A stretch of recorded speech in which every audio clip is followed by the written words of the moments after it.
हरिः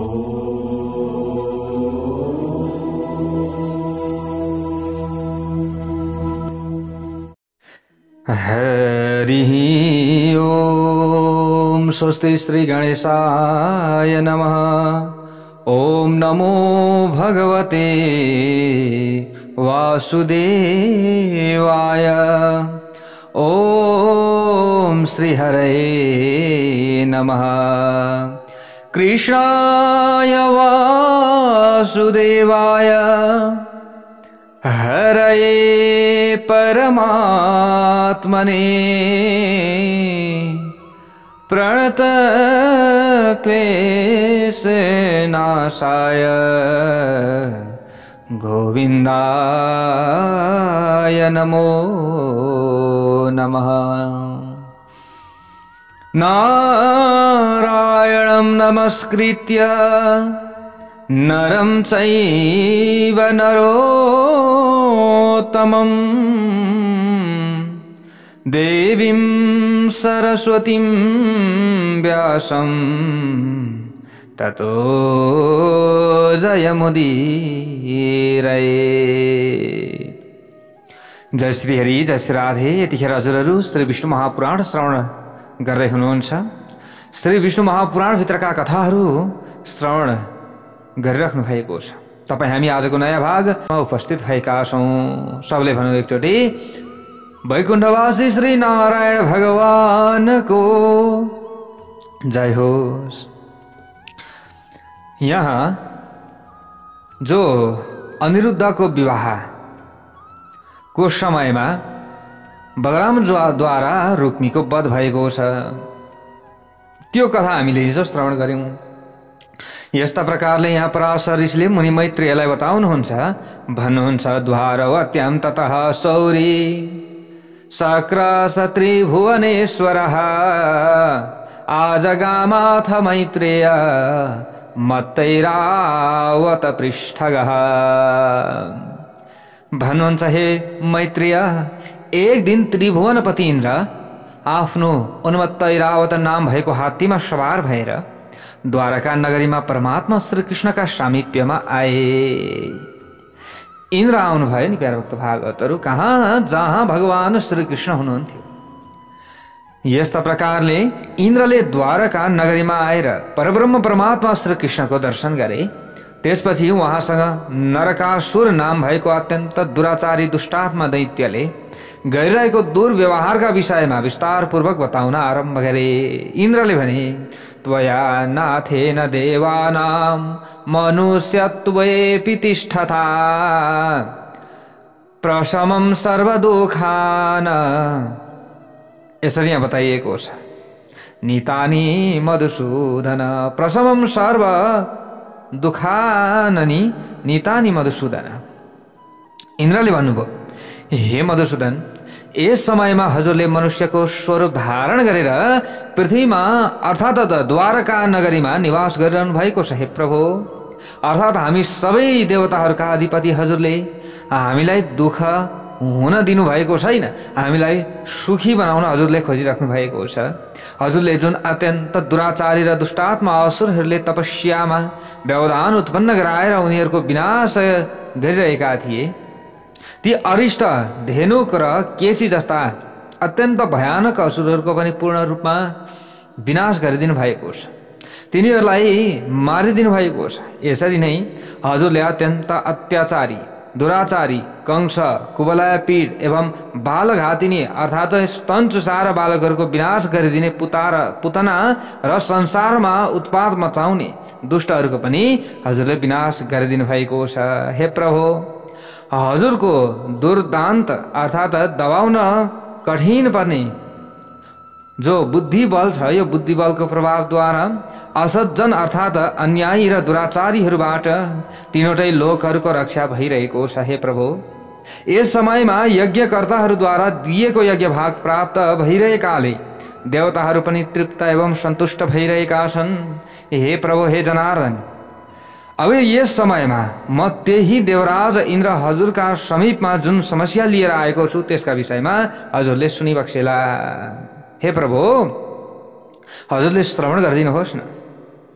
र त्यसको प्रतिकार अर्थात् त्यो दुष्टको पूर्ण रूपमा विनाश गरिदिएर संसारको कल्याण गरिदिनका लागि प्रयत्नशील भइदिनु होला हजुर। हजुरले त्यो दुष्टको नाश गरिदिनु पर्यो हे प्रभु। हे शत्रुका दमन गर्नुहुने परमात्मा, पृथ्वीको पुत्र नरकासुर नाम भएको एक असुर छ। त्यो असुर प्राग ज्योतिषपुरको राजा भएर बसेको छ हे प्रभु। त्यसले यस समयमा सबै प्राणीहरूमा अन्याय र अत्याचार गर्दै पृथ्वीमा उत्पात मचाइरहेको छ। उसको अत्याचारबाट सबै प्राणीहरू अत्यन्त पीडित भइरहेका छन्। हे जनार्दन, त्यो नरकासुर नाम भएको अत्यन्त दुराचारी दैत्यले यस समयमा देवताहरू, सिद्ध अनि असुर सबै राजाहरूका छोरीहरूलाई बलपूर्वक जबरजस्ती अपहरण गरेर आफ्नो घरमा थुनेर बन्दी बनाएर राखेको छ। यसरी नै त्यो अत्याचारी नरकासुरले वरुण देवताको पानी वर्षाउने छाता, मन्दराचल पर्वतको अनि शोभा सम्पन्न मणि पर्वत नाम भएको शिखर जबरजस्ती अपहरण गरेर आफ्नो नियन्त्रणमा लिएको छ। हे प्रभु, केही न केही त हजुरले गर्दिन पर्यो। हे मेरो भगवान, हे श्री कृष्ण, त्यो दुष्टात्मा नरकासुरले मेरी माता अदितिसँग रहेको अमृतको वर्षा गराउने दिव्य कुण्डल पनि अपहरण गरेर लगेको छ। हे प्रभु, उसले सधैँ मेरो यो ऐरावत हात्ती पनि अपहरण गरेर लैजाने अभिलाषा लिइरहेको हुन्छ। हे प्रभु, यसलाई पनि अपहरण गर्ने योजना बनाएको छ। हे मेरो भगवान, हे गोविन्द, मैले हजुरका सामिप्यमा यो नरकासुरद्वारा भइरहेको अथवा उद्वारा गरिएका यी सबै दुर्नीतिहरूका विषयमा स्पष्ट शब्दमा बताएँ। यस समयमा यस विषयमा जे गर्दा कल्याणदायक हुन्छ प्रभु, त्यसको विचार हजुर स्वयंले गरिदिनु हुन म अनुरोध गर्दछु। यसरी बारम्बार इन्द्रले बिन्ती गर्दा भए। इति श्रुत्वा स्मितं कृत्वा भगवान् देवकी सुतः गृहीत्वा वासवं हस्ते समुत्तस्थो वरासना। देवकीको पुत्रका रूपमा उत्पन्न हुनुभएका परमात्मा श्रीकृष्ण इन्द्रले यसरी सबै कुरा बताइसकेपछि, उनका कुरा सुनिसकेपछि मन्द मुस्कान सहित हात समाएर आफू बसिरहनु भएको अत्यन्त उत्तम आसनबाट भगवान झुरुक्क उठ्नुभयो। त्यसपछि सर्वव्यापी परमात्मा श्रीकृष्णले मानसिक रूपमा गरुडको स्मरण गर्नुभयो। गरुडको मनमा नै उहाँले के गर्नुभयो? आवाहन गर्नुभयो, स्मरण गर्नुभयो। उहाँले स्मरण गर्न साथै उहाँको सामिप्यमा उपस्थित भएका आकाश मार्गमा विचरण गरी हिँड्ने गरुडमा सत्यभामाका साथ सवार भएर उहाँले प्राग ज्योतिषपुरको यात्रा आरम्भ गर्नुभयो। अर्थात् नरकासुरको अत्याचारबाट सबैलाई मुक्त गराउनका लागि प्राग ज्योतिषपुरतर्फ प्रस्थान गर्नुभयो। प्यारा भक्त भागवतहरू, त्यसपछि हे मैत्रीय, द्वारकाका बासिन्दाहरूले हेर्दा हेर्दै देवराज इन्द्र पनि आफ्नो अत्यन्त उत्तम हात्ती ऐरावतमा सवार भएर स्वर्गतर्फ प्रस्थान गरे। अर्थात् स्वर्गतिर गए। यसरी बिन्ती चढायो अरे, हे प्रभु अब रक्षा गरिदिनु पर्यो भन्यो अरे। आफूले भन्ने कुराहरू भनेर लागे। हे ब्राह्मण श्रेष्ठ, प्राग ज्योतिषपुरमा चारैतिरबाट 100 योजनसम्मको पृथ्वी छुराको धार जस्तो मुर नाम भएको दानवद्वारा निर्माण गरिएका अत्यन्त तेजिला धार भएका पास अनि प्राचीनकालीन युद्धमा प्रयोग हुने एक किसिमको हतियारले पूर्ण रूपमा घेरिएको थियो। एकदम धारिलो नि, जुन हतियार जहाँ छुने बित्तिकै छर्लप काटिहाल्थ्यो, त्यस्तो हतियारले वरिपरि उसको एरिया घेरिएको थियो। ल हेर्नुहोस्, जस्तै कहीँ आर्मीको ब्यारेकतिर बाहिरबाट चाहिँ त्यो काँडे तार जाली लगाएको हजुरहरूले देख्नु भएको होला नि, होइन? यस्तो धारिलो। अनि कहीँ कहीँ चाहिँ ठुल्ठुलो भवनहरूमा, घरहरूमा वरिपरि पर्खाल उठाएर माथिबाट सिसा, होइन, सिसाहरू गाडेको देख्नु भएको होला हजुरहरूले। हो त्यस्तै प्रकारका तिखा तिखा धारिला धारिला छुराहरू प्रयोग गरिएको त्यस्तो वरिपरि उसले राखेको थियो। ल हेर्नुहोस् है, परमात्मा श्रीकृष्णले ती पासाहरूलाई आफ्नो सुदर्शन चक्रको प्रहार गरेर पूर्ण रूपमा पहिली त ध्वस्त पारिदिनु भयो। त्यो वरिपरिको सबै त्यो हतियार ध्वस्त पारिदिनु भयो, अर्थात् काटिदिनु भयो। त्यसपछि मुर नाम भएको दानव भगवानसँग युद्ध गर्नका लागि तयार भइहाल्यो। ल हेर्नुहोस्, अगाडि आइहाल्यो। ल हेर्नुहोस्, अब मेरो यो कम्पाउन्डलाई तैँले विनाश गराउने, ल आइज युद्ध गर्न भनेर अब दानव आयो। भगवानले त्यसको पनि के गरिदिनु भयो? विनाश गरिदिनु भयो, अर्थात् त्यो दैत्यलाई पनि भगवानले मारिदिनु भयो। त्यसपछि परब्रह्म परमात्मा श्रीहरिले मुरका 7000 पुत्रहरूलाई पनि सलभ अर्थात् सलह किरा जस्तै गरी नै आफ्नो सुदर्शन चक्रको अग्नि धाराबाट पूर्ण रूपमा विनष्ट गरिदिनु भयो, उनीहरूलाई पनि मारिदिनु भयो। हे ब्राह्मण श्रेष्ठ भनेर भन्नुहुन्छ यहाँ पराशर ऋषि। पञ्चजनको पूर्ण रूपमा विनाश गरिदिनु भएपछि, तिनीहरूलाई मार्नु भएपछि अत्यन्त शीघ्रतापूर्वक प्राग ज्योतिषपुरमा प्रवेश गर्नुभयो उहाँ। त्यस पछाडि आफ्ना सेनापतिहरूद्वारा पूर्ण रूपमा घेरिएर बसेको नरकासुरसँग परमात्मा श्रीकृष्णको अत्यन्त भयानक युद्ध आरम्भ भयो। यस युद्धमा परमात्मा श्री गोविन्दले हजारौं दैत्यहरूको संहार गर्नुभएको छ, अर्थात् संहार गर्नुभएको थियो, तिनीहरूलाई मारिदिनु भयो। त्यसपछि शक्तिशाली एवं दैत्यहरूका संहारकर्ता परमात्मा श्रीकृष्णले शस्त्रहरूको वर्षा गराउने सामर्थ्य भएको पृथ्वीको पुत्र त्यो दुराचारी एवं अन्यायी नरकासुरलाई आफ्नो सुदर्शन चक्रको प्रयोग गरेर 2 खण्डमा विभाजन गरिदिनु भयो। ल दुष्टलाई 2 खण्डको बनाइदिनु भयो। यस प्रकार नरकासुरको अब 2 टुक्रा भइसकेपछि उसको वध भयो। ल हेर्नुहोस्, उसको वध भइसकेपछि पृथ्वी अदितिका कुण्डल आफ्ना साथैमा लिएर परब्रह्म परमात्मा श्रीकृष्णका सामिप्यमा उपस्थित भइन्। पृथ्वी तुरन्त उपस्थित भइन्। परब्रह्म परमात्मा श्रीकृष्णका सामिप्यमा उपस्थित भएर परमात्मा श्री जो जगन्नाथ हुनुहुन्छ भगवान श्रीकृष्ण उहाँसँग भन्न थालिन्, यदाहमुदधृतानाथ त्वया शुकरमूर्तिना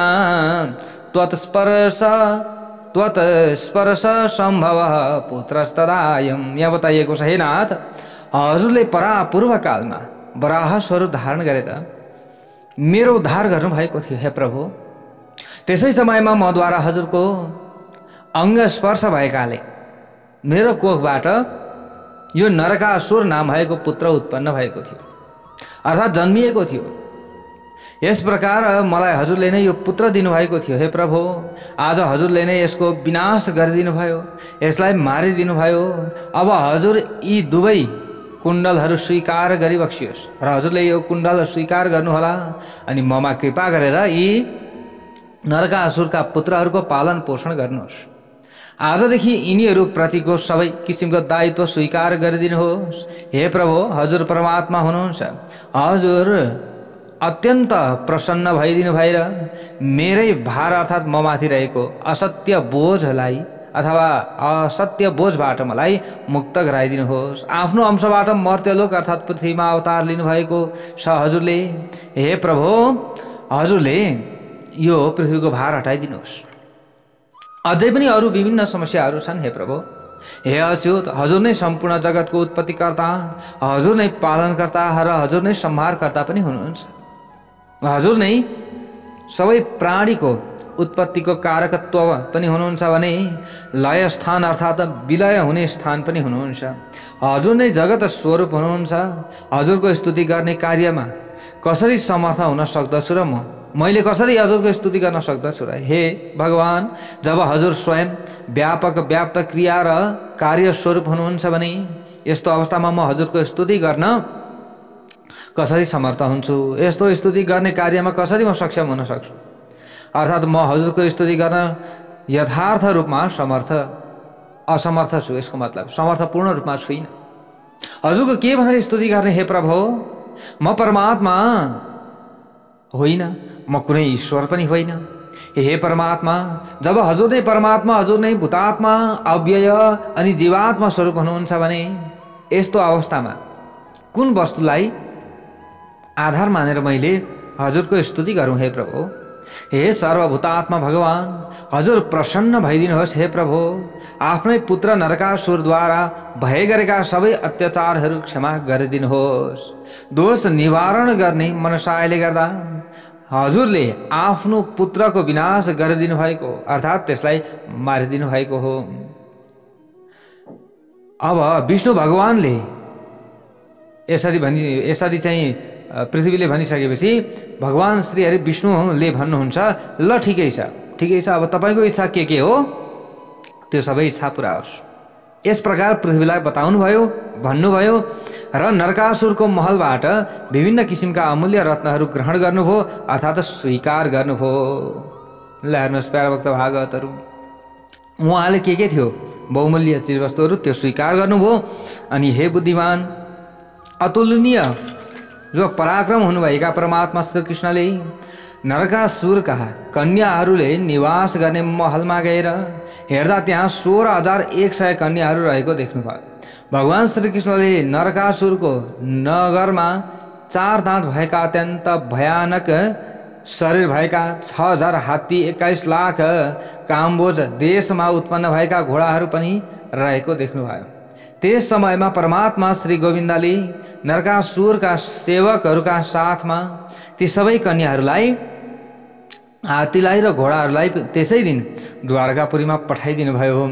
त्यस पछाडि परमात्मा श्रीहरिले वरुणको पानी वर्षाउने छाता र मन्दराचल पर्वतको शोभा मणि पर्वतलाई देख्नुभयो र यी दुवैलाई सर्पहरूको भोजन गर्ने आफ्नो वाहन गरुडका पिठ्युमा राखिदिनु भयो।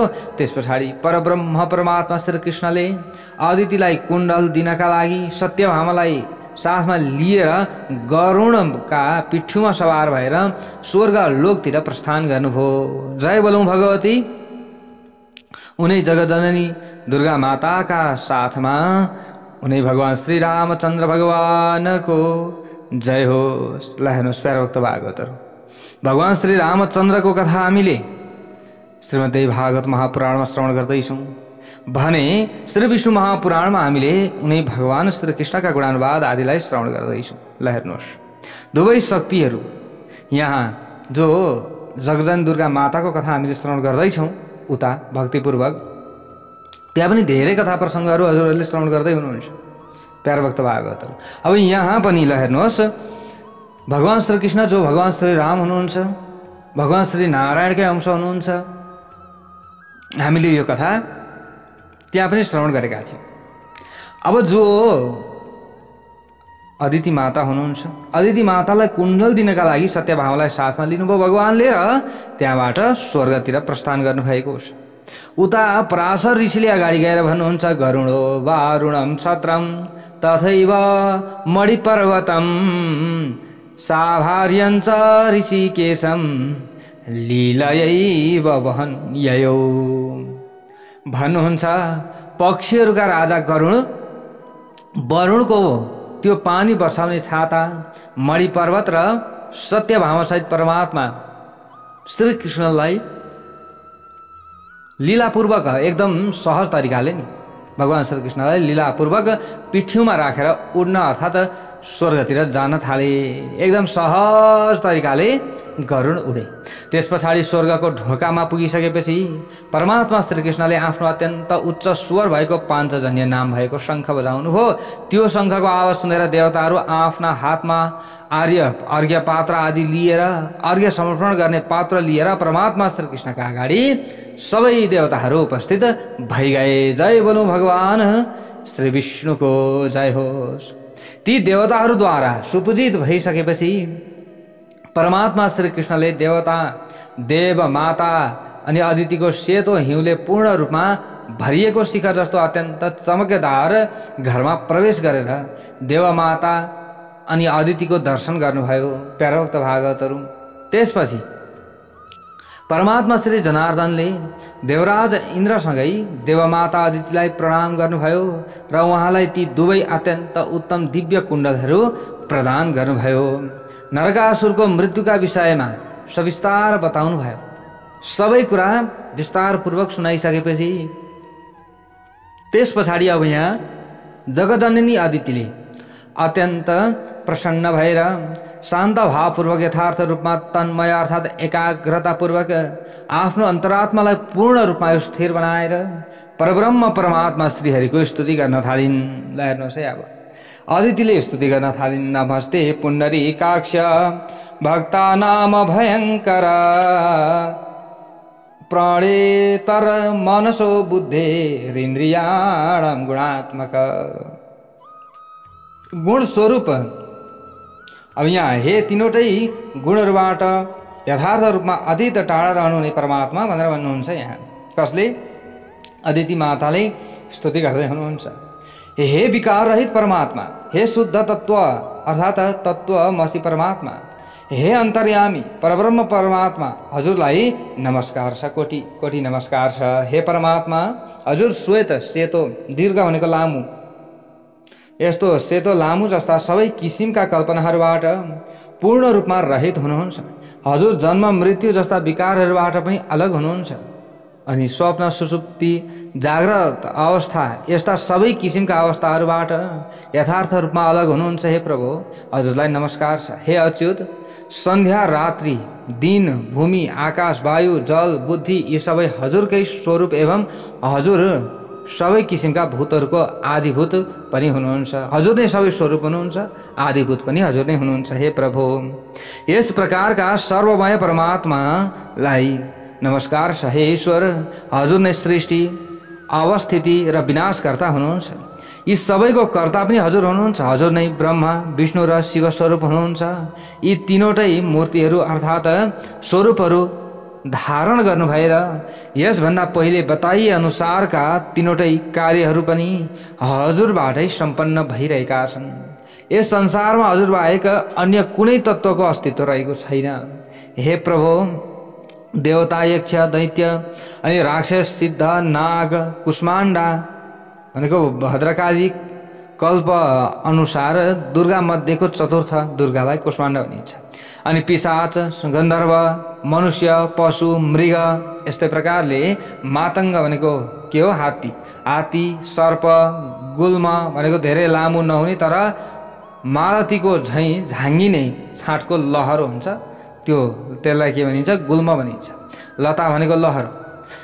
यसरी सम्पूर्ण प्राणी जति स्थूल मध्यस्थूल अनि एवं अत्यन्त स्थूल सूक्ष्मभन्दा पनि अत्यन्त सूक्ष्म जस्ता जति सुकै किसिमका पनि शारीरिक भेदको परमाणुको आश्रयमा अवस्थित रहेका छन् त्यो सबै हजुरकै के हो, स्वरूप हो।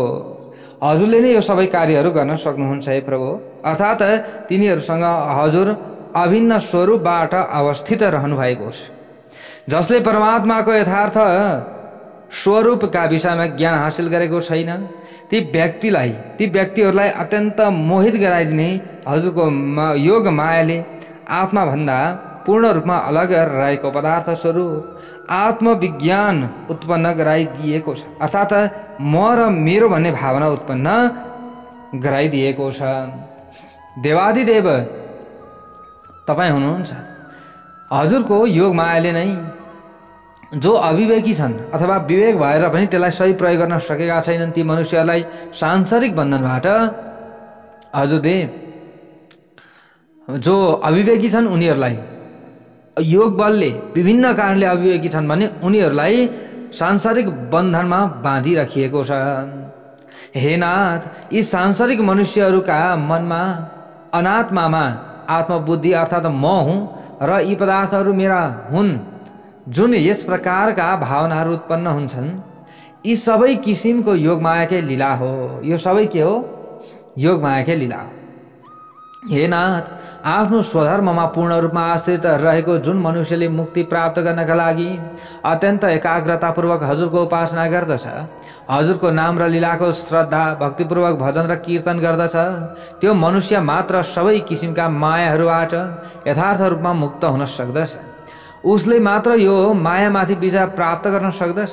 ब्रह्मा आदि सबै देवताहरू पशुहरू मनुष्य आदि सबै परमात्मा श्री विष्णुको माया रूपी अत्यन्त भयानक भूमरी वा चक्करमा परेर मोहरूपी कहाली लाग्दो अन्धकारबाट पूर्ण रूपमा ढाकिएर रहेका छन् भनेर यसरी यहाँ बताइएको छ।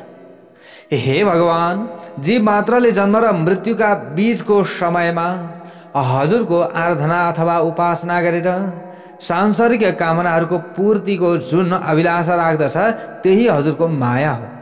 त्यसैले जीवलाई सांसारिक चक्रमा घुमाइराखिएको अथवा घुमाइरहेको हुन्छ। यसरी बताइएको छ।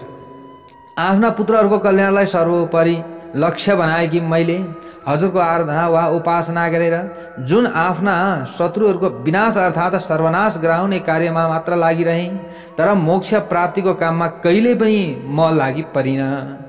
यो पनि हजुरकै मायाको कार्य हो। हजुरले चाहनुभयो भने सबै कार्य मैले पनि गर्न सक्छु, यदि चाहनु भएन भने सक्दिनँ। अर्थात् यो सबै मायाले नै गराएको हो, म यो मान्दछु। कल्प वृक्षका सामिप्यमा गएर पनि सांसारिक लाज छोप्ने लगौटी बराबरको कपडाको मात्र कामना गरिए जसरी नै हजुरको अत्यन्त नजिकमा निवास गर्न पाए तापनि पुण्य नभएकाहरूले जुन सामान्य वस्तुहरूको प्राप्तिका लागि प्रार्थना गरिरहेका हुन्छन् त्यो आफ्नो कर्महरूको दोष मात्र हो। किनभने धेरै माग्नुपर्ने हो, थोरै थोरै माग्छन्, यो उनीहरूको कर्मको दोष हो, पूर्वजन्ममा गरेको कर्मको दोष। हे सम्पूर्ण जगतमा आफ्नो मोह फैलाउनु हुने परमात्मा, हे अव्यय, हे जीव मात्रका परम ईश्वर, हजुर मबाट प्रसन्न भइदिनुहोस् प्रभु। ममा ज्ञानको अभिज्ञान, जो ज्ञानको अपमान छ, यो अपमानबाट उत्पन्न भएको अज्ञानलाई पूर्ण रूपमा विनष्ट गरिदिनु भएर मेरो उद्धार गरिदिनुहोस् हे प्रभु भनेर अब यसरी यहाँनिर बारम्बार स्तुति भइरहेको छ। अब अझै अगाडि गएर भन्नुहुन्छ, सुदर्शन चक्र धारण गर्नुहुने परमात्मा, नमस्ते चक्र हस्ताय सारङ्ग हस्ताय ते नमः। हजुरलाई नमस्कार छ हे प्रभु। हे सारङ्ग नाम भएको धनुष, पाञ्चजन्य नाम भएको शङ्ख धारण गर्नुहुने प्रभु परमात्मा, हजुरलाई नमस्कार छ। हे परमात्मा, हजुरलाई नमस्कार छ। हे विष्णु, हजुरले आफ्ना हातमा गदा र खड्ग तरबार धारण गर्नुभएको छ, हजुरलाई नमस्कार छ।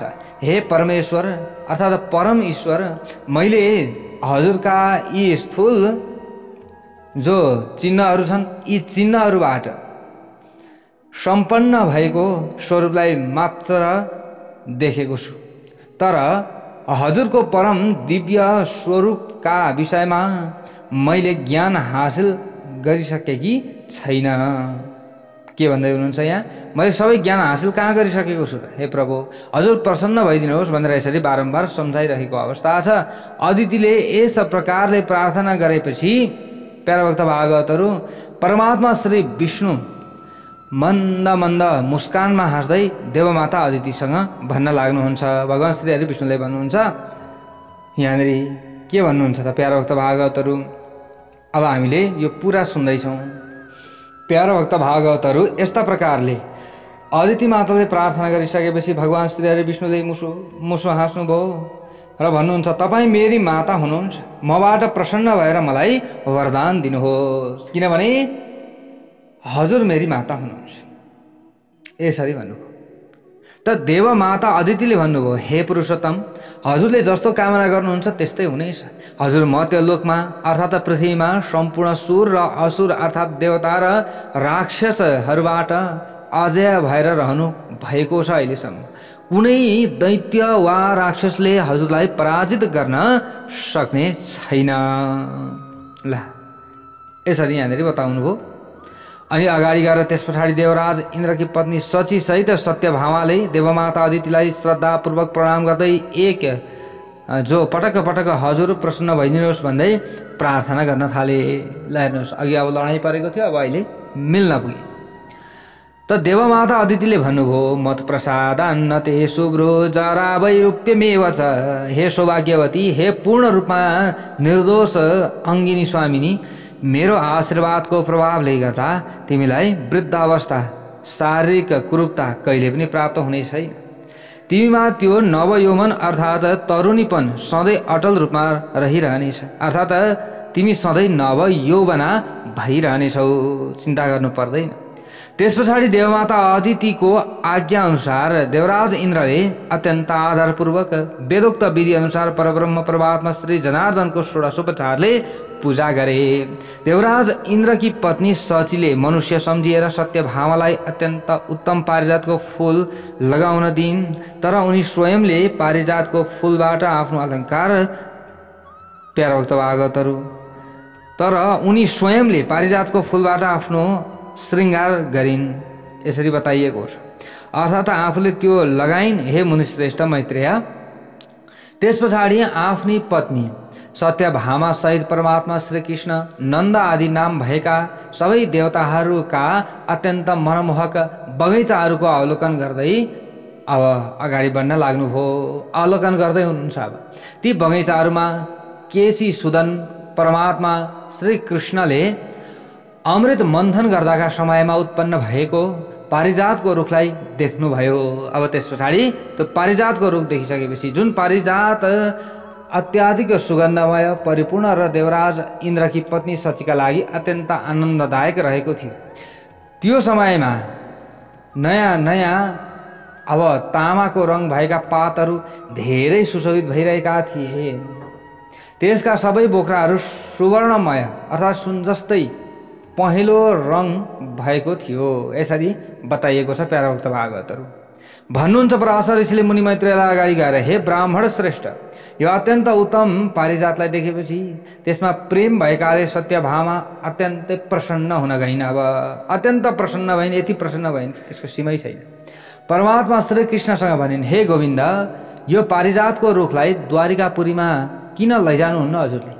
यो त द्वारिकापुरीमा लानुपर्ने रहेछ, किन लानु भएन भनेर यसरी सोध्नुभयो सत्यभामाले। यदि हजुरले ममा अत्यन्त प्रेमभाव राख्नुहुन्छ अर्थात् सत्यभामामा मेरा लागि अति प्रिय जस्तै सत्यभामा मेरा लागि पनि अत्यन्त प्रिय र म पनि उसका लागि अत्यन्त प्रिय बन्न सकौँ, हामीसँग यो शक्ति प्राप्त होस् भनेर अब यसरी यहाँनिर भन्दै हुनुहुन्छ। अब सत्यभामाले प्याराभक्त भागवतहरू बारम्बार भगवान् श्रीकृष्णलाई बिन्ती गरिन्, अब हजुरले किन लानुहुन्न, हजुरले लगिदिनुहोस्, द्वारकापुरीमा लगेर यो रुख रोपिदिनुहोस्, हामीसँग यसलाई कि हामीले अब लिएर जाउँ जाँदाखेरि। यसरी यहाँ भन्न लागिन्, हे कृष्ण, हजुरले मसँग कयौँ पटक भन्नुभएको छ कि हे सत्य, मेरा लागि तिमी जति प्रिय रहेकी छौ त्यसरी रुक्मिणी अथवा जाम्बवती आदि कोही पनि प्रिय रहेका छैनन् भनेर हजुरले मलाई भन्नुभएको थियो। म तपाईँलाई अत्यन्त धेरै माया गर्दछु अवश्य। त्यसैले हे श्रीकृष्ण, हे गोविन्द, यदि हजुरले मलाई बताउनु भएका सबै वाक्य अर्थात् वचन सत्य हुन् र मसँग यथार्थ रूपमा धेरै माया गर्नुहुन्छ अनि मलाई प्रलोभन देखाउनका लागि मात्र त्यसो नभन्नुभएको हो भने यो पारिजातले मेरो घर विभूषित गराइदिनुहोस्, अर्थात् यो पारिजात मेरो बगैँचामा उपलब्ध गराइदिनुहोस्। यस पारिजातको रुखमा फुलेको फुलबाट विभूषित भएर आफ्ना जो सौतार रहेका छन् सौतारका अगाडि अत्यन्त शोभायमान अर्थात् सबैभन्दा परम सुन्दरी हुन पाऊँ, यही मेरो मनको कामना हो। अर्थात् म तपाईँका लागि अथवा तपाईँका सबै पत्नीहरूभन्दा धेरै राम्री हुन चाहन्छु र ममा तपाईँको अनुराग बढोस्। यसको मतलब यहाँ यसरी यी सत्यभामाले यसरी भन्न खोज्दैछिन् प्याराभक्त भागवतहरू। एतुगत सम्प्रहस्यैनां पारिजातं गरुत्मती। अब भगवान्ले टेर्नुहुन्छ कि हुन्न त? सत्यभामाले यसरी बिन्ती गरेपछि परमात्मा श्रीकृष्णले मुसु हाँस्नु भएछ नि पहिले त, होइन, यिनलाई पनि के चाहिएको, मुसु हाँस्नु भएछ। यो अत्यन्त उत्तम पारिजातको रुखलाई देवराज देवताहरूको बगैँचाबाट उखेलेर आफ्नो वाहन पक्षीराज गरुडको पिठ्युमा अब राख्नुभयो। त्यस पछाडि ल ठिकै छ, पत्नीको इच्छा हो भन्नुभयो, तुरुन्त उखाल्नुभयो, राख्नुभयो। त्यस समयमा त्यो बगैँचाको सुरक्षाकर्मीले भगवानसँग भन्यो, हे परमात्मा श्री गोविन्द, यो पारिजात देवराज इन्द्रकी पत्नी सचीको निजी अर्थात् व्यक्तिगत सम्पत्ति हो, त्यसकारण हजुरले यसको अपहरण नगरिदिनुहोस्, किनभने व्यक्तिगत सम्पत्तिमा उसको अधिकार हुन्छ, त्यसैले अरूलाई दुःख दिने काम नगर्नुहोला, अर्थात् यो पारिजातको रुख यहाँबाट नलग्नुहोला। क्षीर सागरमा अमृतको मन्थन गर्दाका समयमा सचीको आभूषणका लागि देवताहरूले यो पारिजातको रुखलाई उत्पन्न गराएका हुन् भनेर यसरी बताइएको छ। तपाईँ यसको अपहरण गरेर कुनै पनि अवस्थामा यहाँबाट कुशलतापूर्वक जान सक्नुहुन्छ, अथवा हजुरले अपहरण गरेर त्यो पारिजातलाई अपहरण गरेर ल्याइदिनुहोस्, त्यस पछाडि मात्रै हजुर कुशलताका साथमा जान सक्नुहुन्छ, नत्र हजुरलाई चिन्ता पर्नेछ। त्यसैले यसको अपहरण नगरिदिनुहोस् भन्ने कुरा भएन। जुन पारिजात छ यसलाई लिएर जानुहोस्। अब कसरी हुन्छ? देवराज इन्द्र पनि जसको मुख देखेपछि केही बोल्न सक्दैनन्, जसका अगाडि परेपछि चुपचाप बस्दछन् तिनै शचीको निजी सम्पत्ति हो पारिजातलाई अपहरण गरेर कुन पुरुष यहाँबाट कुशलतापूर्वक जान सक्दछ र? धेरै गाह्रो थियो प्यारा भक्त भागवतहरू, सुरक्षा गरिएको थियो, अनि अब त्यहाँ केही भइहाल्यो भने युद्ध गर्नु पर्थ्यो होइन, धेरै कुराहरू छ। कसले जान सक्छ? हे परमात्मा श्री कृष्ण, देवराज इन्द्रले अनिवार्य रूपमा यसको प्रतिकार गर्नेछन्। यो पारिजातको रुख लैजान दिने छैनन् एवं त्यसका लागि वज्र धारण गरेका इन्द्रका पछि लागेर सबै देवताहरू उनलाई सहयोग गर्नेछन्, अर्थात् यो पारिजात लैजानेसँग युद्ध गर्नेछन्। त्यसकारण हे अच्युत, देवताहरूसँग अनावश्यक रूपमा विरोधी कार्य नगर्नुहोला। जुन कार्यको फल अत्यन्त क्रुद्ध अथवा कटु अर्थात् नमिठो हुन जान्छ, राम्रो फल पाइँदैन। त्यसै कारणले गर्दा हजुरले गर्नुहुने मात्रै काम गर्नुहोला, राम्रो काम मात्र गर्नुहोला। अब यसरी यहाँनिर बताइएको छ प्यारा भक्त भागवतहरू। अब यहाँबाट उताको कथा भोलि हामीले श्रवण गर्ने